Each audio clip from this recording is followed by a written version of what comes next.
Салам достор, кайрадан англис тили сабактары уланат. Бүгүн сөз түркүмдөрү жөнүндөгү сабагыбыздын уландысы болмокчу. Өткөнкү сабактарда биз зат атооч жөнүндө сөз кылганбыз. Бүгүн ат атооч жөнүндө сөз кылмакчыбыз. Англис тилинде pronoun деп аталат. Pronoun деген эмне? What is pronoun in English? Англис тилинде pronoun деген эмне? A pronoun stands a pronoun that stands in for a noun, often to avoid the need to repeat the same noun over and over. Like nouns, pronouns can refer to people, things, concepts, and places. Most sentences contain at least one noun or pronoun. Ататооч бул зат атоочтун ордуна колдонулуучу сөз болуп, көбүнчө бир эле зат атоочту кайра-кайра кайталоонун зарылдыгын болтурбоо үчүн ат атоочту колдонобуз.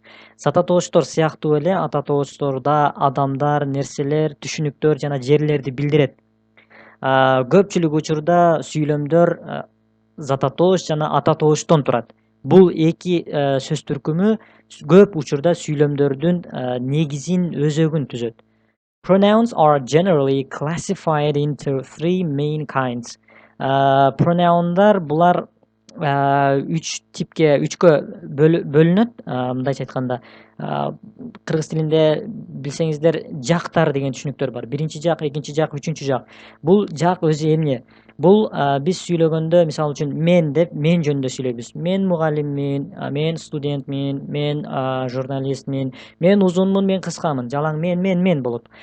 Бул өзү биринчи жак дегени. Мен деген бул өзү биринчи жак. Эми биз мен жөнүндө эле эмес, сен жөнүндө да сүйлөшүбүз мүмкүн. Сен мугалимсиң, сен узунсуң, сен сулуусуң. Демек, бул сен деп сүйлөп атабызбы? Демек, бул өзү экинчи жак. Эми үчүнчү жак деген бул кандай? Үчүнчү жак деген экөөбүз олтуруп үчүнчү бир адам жөнүндө, башка бир адам жөнүндө сүйлөшүбүз мүмкүн. Ал деп. Ал узун, ал кыска, ал окуучу, мисалы үчүн, Демек, бул үчүнчү жак болуп кетет. Демек, жактар деген мына ушундай болот. Singular pronoun деген бул жалгыз зат атооч, plural pronoun бул көптүк зат атооч. Ат атооч. Зат атоочторду дагы өткөнкү сабактарда өткөнбүз. Көптүк жана жалгыз деген. Бул жерде дагы мына ушундай айырмачылык бар. Мисалы үчүн I бул биринчи жакка кирет. Мен. Мааниси мен болот. Бунун көптүктүрү we, биз. Эми you бул экинчи жакка кирет. Бунун көптүктүрү you бойдон калат, өзгөрүүсүз. Көптүктүрдө деле колдонсок болот. Силер, сен, силер, сиз, сиздер деген дагы маанилери бар. Ал эми he, she, it булардын айырмачылыктарын билесиздер. Билбесеңиздер өткөнкү сабактарга кайрылып көрүп чыксаңыздар болот. Бул ал. Эми алар дешибиз үчүн биз they дешибиз керек. Бул үчүнчү жак болуп кетет. Негизи ат атоочтор мына ушундай. Жогоруда айтып өткөнүбүздөй, биз ат атоочторду бир контекстте зат атоочторду кайра-кайра кайталабаш үчүн биз ат атоочторду колдонобуз. Мисалы үчүн, бул текстти окуп чыгабыз.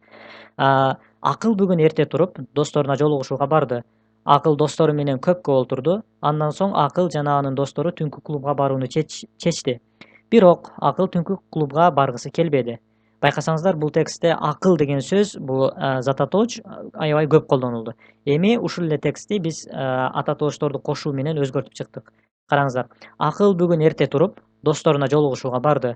Ал достору менен көпкө олтурду. Андан соң алар түнкү клубга барууну чечишти.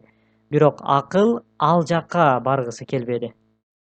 Мына ушул жерде көк түстө жазылган сөздөр, булар ат атоочтор болуп эсептелет. Зат атоочтордун ордуна алмашылып коюлду. Сүйлөмдө зат атоочторду кайра-кайра кайталабоо үчүн. Ушул эки сүйлөмдү жакшылап байкап чыксаңыздар болот.